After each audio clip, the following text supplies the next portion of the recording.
This is 5 on your side at 4. Focused on you. We begin in a weather alert as the bi-state is still under that excessive heat warning. You're taking a live look downtown where right now the temperatures are 101 degrees and the humidity makes it feel even hotter.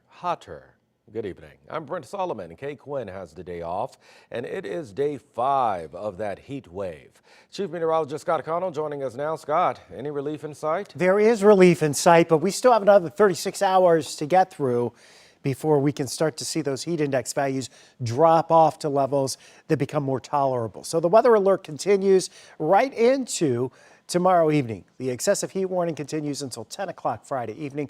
Right now, mostly sunny skies around the St. Louis area. We've seen a few puffy clouds developing, but yesterday we saw that blanket of high clouds. That kept us from hitting 100. Today, we haven't had that luck, and we are at 101 degrees right now, officially from Lambert. Looking onto the Illinois side, you see Worldwide Technology Raceway. It's a big weekend with the Bommarito 500 ahead, and yes, it will cool off quite a bit as we get into the weekend. Warrenton coming in just over 100. St. Charles, DeSoto 99. So is Alton and Greenville. Your heat index values right now, 108 is about the coolest we see in Rolla and Farmington. It does climb to even higher numbers, close to 115 to 120 in the worst case scenarios. Right now, it's 101 in St. Louis. There is relief on the way, but we have one more dangerous day to get through. The peak heat index again tomorrow, 106 to 118. Relief will come this weekend. And we certainly could use that. Scott, thank you. Right now, schools all across the bi-state are in session during this excessive heat, and many districts are making changes to keep students and staff safe. In fact, some schools are dismissing students early, and this afternoon we learned 13 bus routes in St. Louis public schools actually experienced delays. 5 on your side's Mercedes McKay spoke with the district officials about all of the changes.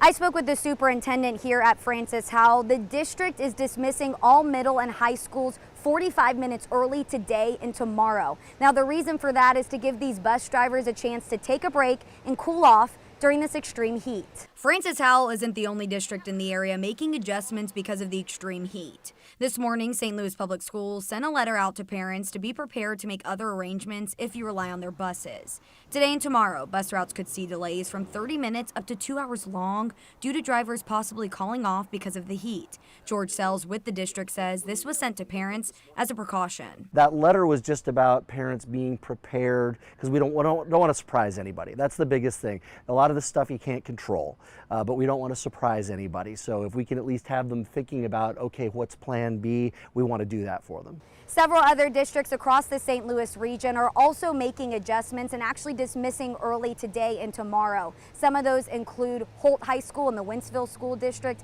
Belleville West High School, and schools in Lincoln County. In St. Charles, Mercedes McKay, 5 on your side. All right, Mercedes, thank you. St. Louis public school leaders say they will notify you right away of any bus delays. Those notifications will come through email, social media, and through robocalls. Well, some area attractions are changing operations due to the heat.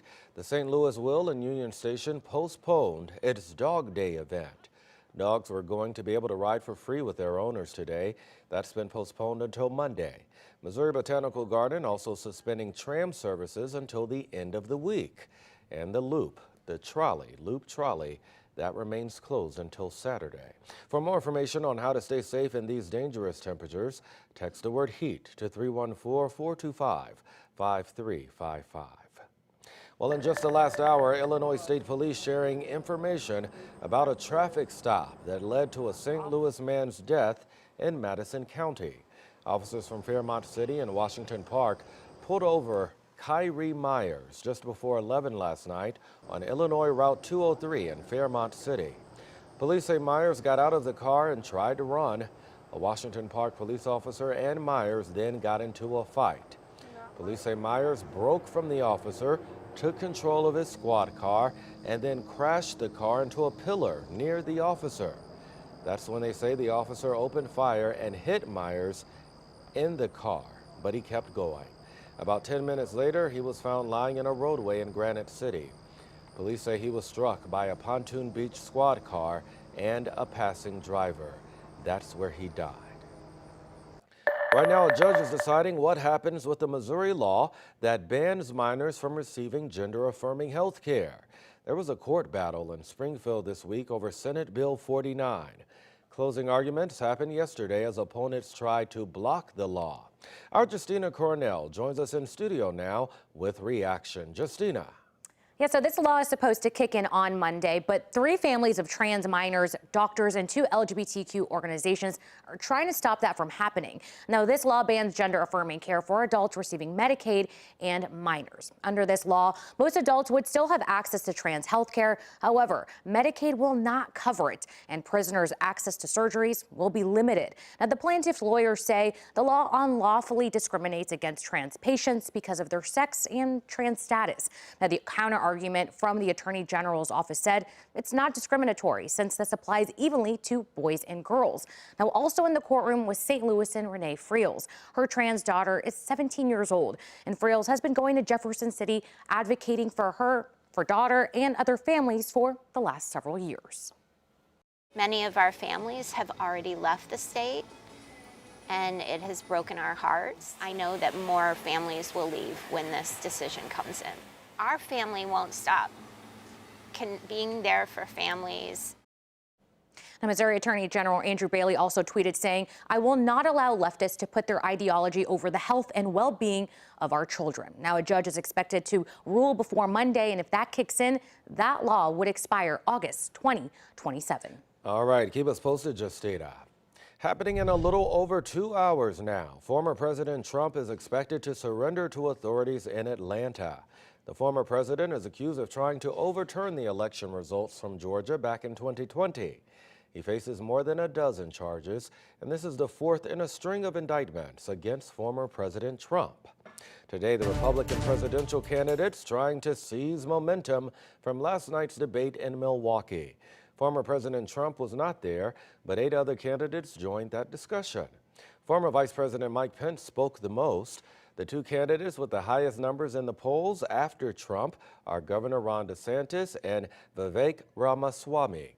The next debate will be in September in California. Polls continue to show Mr. Trump as the front runner for the Republican presidential nomination. St. Louis University conducted a poll of Missouri voters to see how they might vote next year. That poll is actually interviewing 900 likely voters, and 52% of non-Biden supporters say they would support Donald Trump. Only 17% say they would support Ron DeSantis. For revitalizing St. Louis neighborhoods, the support the city is now getting from the EPA. Housing issues in the city, where you can share your concerns with St. Louis leaders tonight. And we hope you'll join us for this year's Show of Strength MDA Telethon. It's Sunday at Grants Farm. You can watch it live from 8 until 10 p.m. right here on 5 on your side, on KSDK.com, or on 5 Plus on your Roku or Fire TV. All money raised during that telethon goes to people with neuromuscular diseases in the St. Louis area.